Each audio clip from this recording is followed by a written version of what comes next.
প্রিয় এবং সম্মানিত সাংবাদিক বন্ধুগণ, আজকে অনির্ধারিত কিছু কথা আমি আপনাদের সামনে বলতেছি। আপনারা আমাকে জানেন, আমার প্রথম পরিচয় আমি বাংলাদেশের যখন জীবন মরণের প্রশ্ন ছিল বাঙালি জাতির মুক্তিযুদ্ধ, আমার তখন যৌবন ছিল, আমি যুদ্ধে গিয়েছিলাম, আমি একজন মুক্তিযোদ্ধা। আমার তারপরের পরিচয় হলো আমার রাজনীতিতে আমি বিএনপির মাননীয় চেয়ারপারসনের উপদেষ্টা। আমার আরেকটি পরিচয় হইল, যেখানে বসে কথা বলছি, আমি সুপ্রিম কোর্টে আজকে 40 বছর যাবত ওকালতি করি। আমি এখন সুপ্রিম কোর্টের সিনিয়র অ্যাডভোকেট, বাংলাদেশের সিনিয়র অ্যাডভোকেট। সেই পরিচয় নিয়ে আমি বাংলাদেশে, আমার প্রধান কাজ হলো রাজনীতি করা আর নিজের জীবন নির্বাহ করার জন্য, জীবন জীবিকা নির্বাহ করার জন্য আমি ওকালতি করি। প্রতিদিন আপনারা দেখেন আমি এখানে আমার কাজ করতে আসি। গতকালকে একটা ঘটনা ঘটেছে, আমি 5টার দিকে শুনতে পেলাম যে আমাকে দল একটা শোকজ নোটিশ দিয়েছে। আমার দল জাতীয়তাবাদী দল বিএনপি। আমি অন্যদের মুখে শুনলাম, এবং এই 5টা থেকে রাত্র 9টা পর্যন্ত আমার হাতে কোনো কাগজ পৌঁছে নাই। আমি রাত্র 9টার সময় দলের একটা কাগজও পেলাম, আমার কাছে সেই চিঠিটি এখন আছে। দেখলাম আমার নামে দল আমার কিছু কর্মকাণ্ড এবং কথাবার্তার জন্য শোকজ নোটিশ করেছে উত্তর দেওয়ার জন্য। এইটা খুবই একটা স্বাভাবিক ঘটনা। একটা রাজনৈতিক দলে একজন কর্মীর প্রতি তার দল যদি মনে করে যে কর্মীর বোধহয় কিছু ত্রুটি বিচ্যুতি আছে, সে তাকে শোকজ করতেই পারে, আমাকেও করেছে।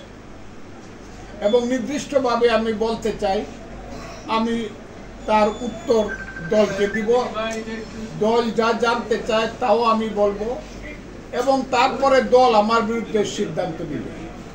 এখন পর্যন্ত কিন্তু আমি দলের মধ্যেই আছি। এখন পর্যন্ত আমি চেয়ারপারসনের উপদেষ্টা, আমি বিএনপি। আজকে হঠাৎ করে, যেটা দুর্ভাগ্যজনক, আজকে হঠাৎ করে আমি দেখতে পেলাম সকালবেলায় আমার বাসার সামনে কিছু মিছিলের শব্দ পাইলাম।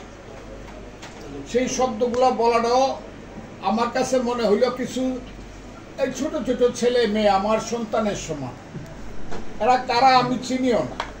এরা স্লোগান আমার নামে দিল, ফৌজু পাগলাকে গ্রেপ্তার করো, ইত্যাদি ইত্যাদি। ফৌজু পাগলা মানে আমি বাংলাদেশে এখন ফৌজু পাগলা হয়ে গেছি, এবং এই নামটা আমাকে দিয়েছে মুক্তিযুদ্ধ বিরোধী জামাতে ইসলাম। আমি নাকি ফৌজু পাগলা, এবং প্রথমে এই কথাটা বলেছে মুফতি আমির হামজা নামে একজন লোক। আচ্ছা ঠিক আছে, আমি পাগলই হলাম, মুক্তিযুদ্ধ করে এখন পাগলের ভূমিকা অবতীর্ণ হয়েছি, সেটাও আমার কথা নয়। এই ছেলেপেলেরাও আমার নামে ফৌজু পাগলা স্লোগানে দিয়েছে, আমি বাংলাদেশের একজন পাগলা। কিন্তু সবচেয়ে বড় কথা হইল তারা আমাকে হত্যা করতে চায়, আমাকে মারতে চায়। তারা আমার বাসার সামনে যেভাবে গিয়ে মত সৃষ্টি করেছে, আমি দেখছি গত 1 বছর যাবৎ 5ই আগস্টের পর থেকে আমাদের কিছু সন্তান মব সৃষ্টি করে তাদের দাবি দাওয়া বলেন আর যাই বলেন তা আদায় করতে চায়, এবং এটা আপনারা ভালোভাবেই জানেন। কিন্তু আমার মতো একজন সিনিয়র মানুষ, যে দেশটার জন্য যুদ্ধ করেছে, আমি যুদ্ধ না করলে বা মুক্তিযোদ্ধারা যুদ্ধ না করলে এই সন্তানেরা তো বাংলাদেশের সন্তান হইতো না, এরা হয়তো পাকিস্তানের সন্তান। কাজে আমাদেরকে হত্যা করা বা আমাদের নামে বিশ্রী স্লোগান দেওয়া, বা আমি একটা বাসা বাড়িতে থাকি, সেটা হলো ভাড়া বাসা। এটা আমার নিজের কোনো বাসা না। আমি ওই সেগুন বাগিচা কনকর্ড টাওয়ারে আমি ভাড়া থাকি, সেটা ভাড়া বাসা। এখন আমি মনে করতেছি যে আমি যে ভাড়া বাসায় আছি, যেভাবে গিয়ে আমার সাথে মত সৃষ্টি করা হয়েছে, আমি বাসায় আমাকে থাকতে দিবে কিনা। প্রথম আমার অনিশ্চিত অবস্থার মালিক বলতে পারে ভাই আপনাকে বাসা ভাড়া দিলে আমার বাড়ি ঘর পুড়িয়ে ফেলবে ভাঙিয়ে, যেটা করতেছে মব। দুই হইল আমি আমার জীবন নিয়ে চিন্তিত যতটা, তার চেয়ে আমার স্ত্রী আজকে দেখেন আপনি বসে আছে, আমার সন্তানরা ওখানে থাকে, আমার ছোট সন্তান ব্যারিস্টার, আমার আরো 2 সন্তান আছে, এক সন্তান উত্তরাতে থাকে, বড় ছেলে মেজো ছেলে আছে, সেও চাকরি করে। আমি আজকে বলতে চাই তারা এই 2 সন্তান আমার সাথে থাকে, তাদের তো কোনো অপরাধ নাই, এবং একজনের বাসা পর্যন্ত কি মব সৃষ্টি করা যেটা বাংলাদেশে হইতেছে, এটা কি আপনারা ন্যায় ভিত্তিক মনে করেন কিনা বা ন্যায্য মনে করেন কিনা? আমি আমার জীবন আমি কোনো ভয় করি না, যে আমার মৃত্যুকে আমি কোনোদিন ভয় করি না, কিন্তু অপমৃত্যু আমার কাছে সবচেয়ে বেশি লজ্জাজনক। আমার কাছে মনে হচ্ছে দেশ বিদেশ থেকে স্বাধীনতা বিরোধী শক্তির যারা ইউটিউবার এবং যারা তাদের পক্ষে সাংবাদিকতা করে স্বাধীনতা বিরোধী শক্তির পক্ষে দেশে বিদেশে থেকে বেশ কয়েকদিন যাবৎ প্রথম বলছে ফজলুর রহমানকে মব জাস্টিস করো, তার উপরে মব জাস্টিস এখন প্রযোজ্য। আর ফ্রান্স থেকে 2 জন সাংবাদিক বলছে তাকে হত্যা করাই দরকার। আর কালকে সর্বশেষ পরশু রাত্রে দেখলাম, আমি নামটা আমার, সেও জামাতের একজন ইউটিউবার, সে আমাকে বলছে যে ফজলু পাগলাকে জবাই করেই হত্যা করতে হবে।